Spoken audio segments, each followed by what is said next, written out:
A'udzu billahi minasyaitonir rajim. Bismillahirrahmanirrahim.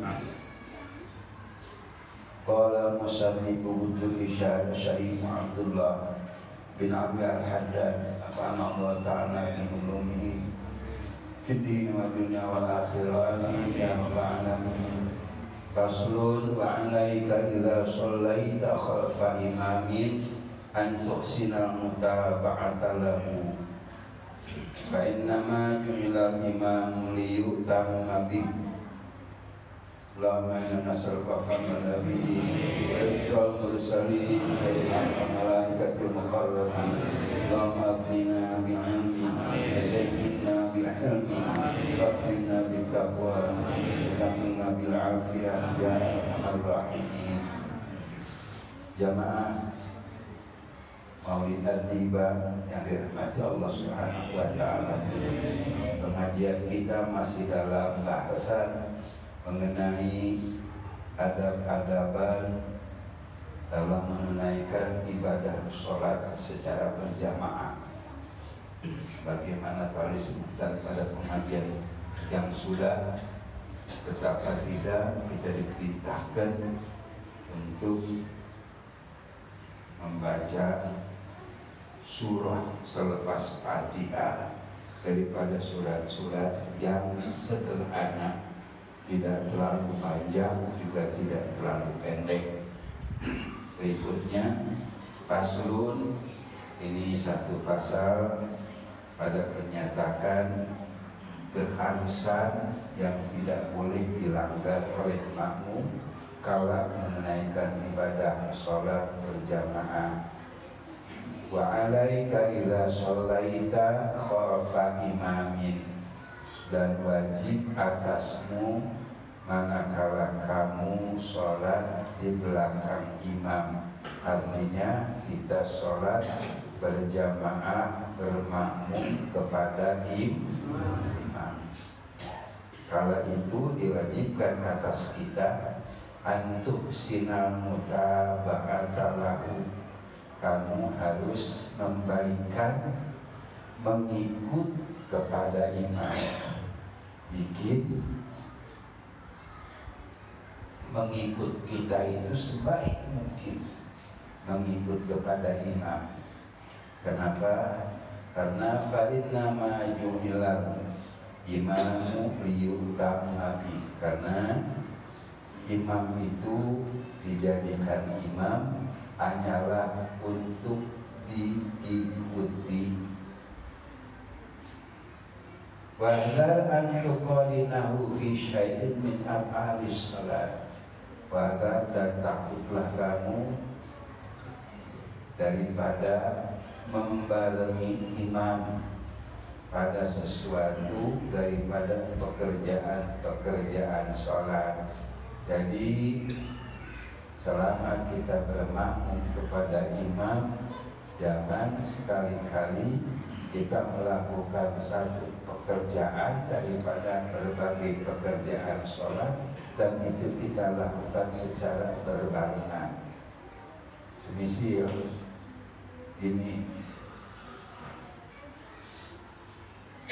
takbiratul ihram, Allahu Akbar, kita Allahu Akbar, imam Allahu Akbar, kita pun membaca Allahu Akbar berbarengan dengan imam. Artinya itu membarengi pekerjaan imam, dan itu tidak diperbolehkan kepada makmum. Tidak boleh berbarengan dengan pekerjaan imam. Ketika selepas daripada membaca suratul Fatihah, imam membaca surah yang sederhana, selepas itu baru kemudian ruku. Begitu imam Allahu Akbar untuk ruku, kita juga sama-sama bareng imam condong untuk ruku. Itu namanya membarengi imam, itu tak boleh. Fadlan min an tuqaddima alaihi, Apalagi kalau kita mendahului membarengi imam saja sudah tidak boleh, apalagi mendahului imam. Cantuk bucana naon mainan geus mieulan. Barang geus beres salat ditanya, tadi saya mieulan imam tarukuna. Nyaho age geus masuk pasti imam teh ruku.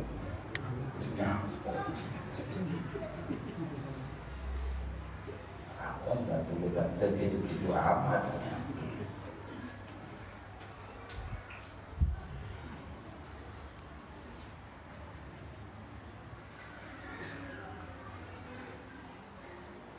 Berbarengan saja dengan imam sudah tidak boleh, apalagi mendahului.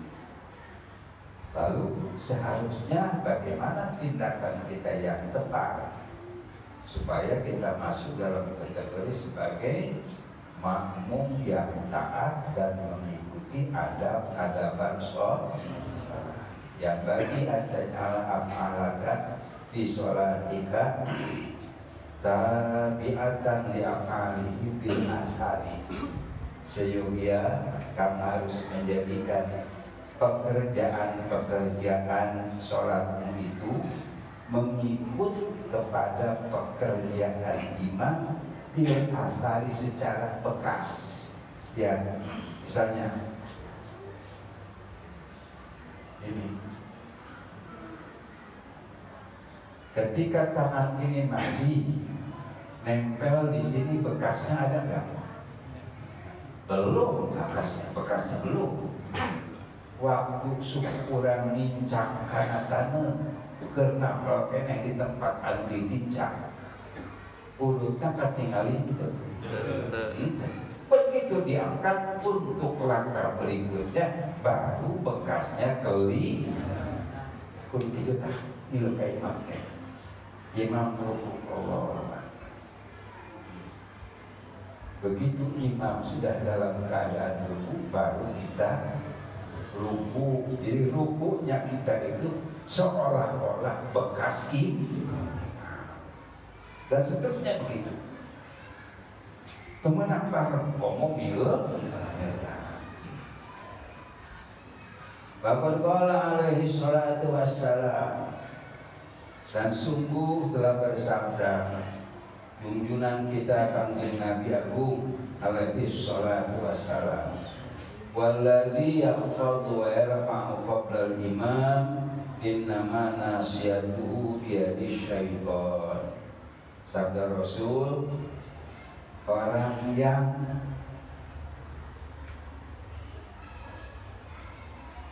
merendahkan dan mengangkat, seperti orang dari berdiri ruku itu namanya merendahkan. Kemudian tidak, dari iktidal ke sujud namanya merendahkan.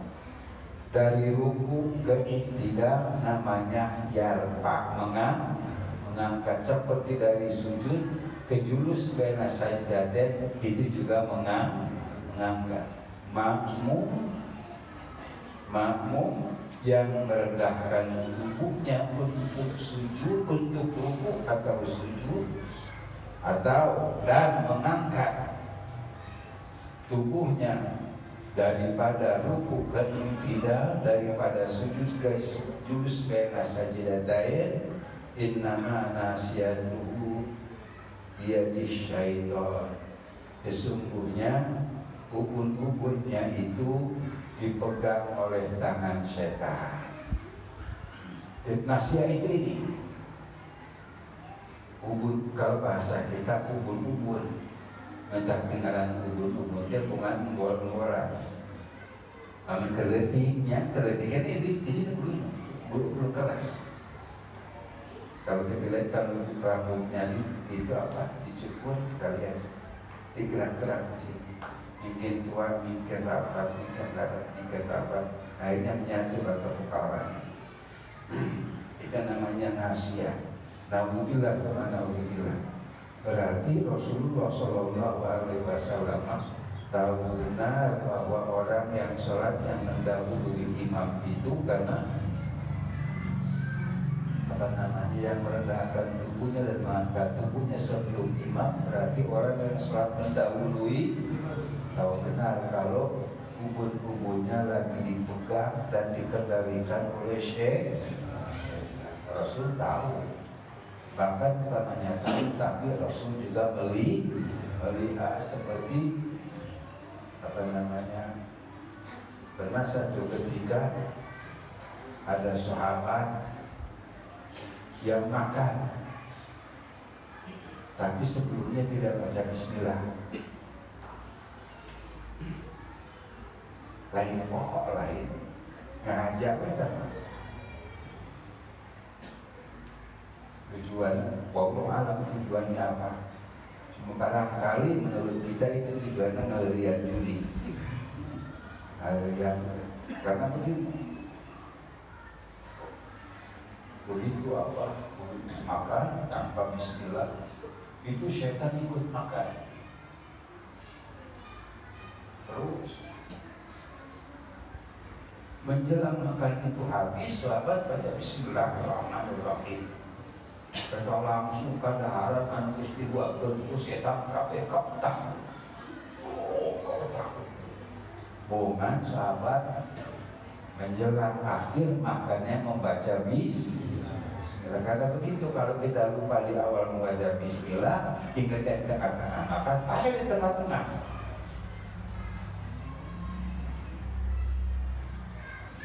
Maksudnya bismillahi awwalahu wa akhirahu. Kurang utahli. Tapi pertanyaan, kita pertama setan halal. Nah itu perkara bukan lagi jatah fikih ya. Bukan lagi jatah fikih. Tapi Rasul melihat seperti itu. Karena maaf ya, pekerjaan yang tidak diawali dengan bismillah bukan hanya sekedar aktok dan abdan, bukan hanya sekedar kurang baru, tetapi ada ekses yang lebih parah daripada itu. Sebagaimana dikatakan, ada terjadi pertemuan antara dua setan, yang satu setannya gemuk, yang satu setannya kurus. Dalam kamar ini cukup pegang wah itu senang amat iman hiu awak kalau itu koskan kulis cegah setan pegang itu atau kos saya lain cerita hari mana geli itu awak mana keren gitu itu yang tergeri. Jangan kaki ku pegang amat. Cenah saya mah ditugaskeun ku juragan ketika ditamarngan kiai. Aduh. Kan itu aja kiai. Geus teu kabagian naon-naon. Oh, mana paneh. Maksud ku juragan teh bisa juragan teh. Juragan teh bisa iblis. Anak buah itu juragan gak iblis. Dan tugaskan juragan kita nyarang nanti tamarangan kiai. Dari itu kiai mah tegak bagian naon-naon.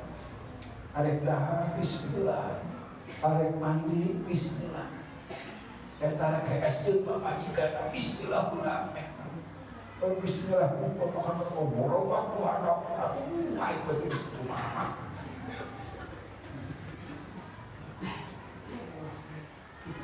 Berarti ini memang ada yang kadang nasib maneh mah cenu itu. Da aing mah maaf. Hubungan matahari kau baca bismillah tuh miludah. Estim mamaji kata macam bismillah teiman ka Allah atuh aing miluan. Tetap awak tergen kau hindu kita bakat geus menang. Karena tinggalnya. Jadi jelas bismillah itu bisa menjaga setan ikut nimbrung pada perbuatan kita. Entah aina siapa orang yang masuk kamar kecil sebelumnya baca doa, kemudian buka pakaian. Jin tidak bisa nampak anak orang. Masuk kamar kecil, kamar mandi, buka pakaian di dalam mau mandi, itu jin tidak bisa melihat. Tapi orang masuk kamar mandi tidak bisa. Betul bacaan orang buka baju nongkrong ditempelkan siapa juli, katembok kabeh putri. Jadi baju itu kebenana ayat cerita, tapi lamun doa mah gunanya akhir. Tanya itu orang yang meledakkan tubuhnya dan mengangkat tubuhnya daripada dan dalam mengerjakan ibadah sholat itu sebenarnya secara hakikat ia sedang dikendalikan dan dipegang tubuhnya oleh syekh. Alhamdulillah kita pernah sedikit bermanfaat sampai tidak berstatus makmum tetapi harus membantu imam. Apalagi kalau berstatus makmum mendahului. Bismillahirrahmanirrahim. Allahumma sta'udatuka ma'alamtani Fardudu ilayya Ada hajati ilaihi Tansani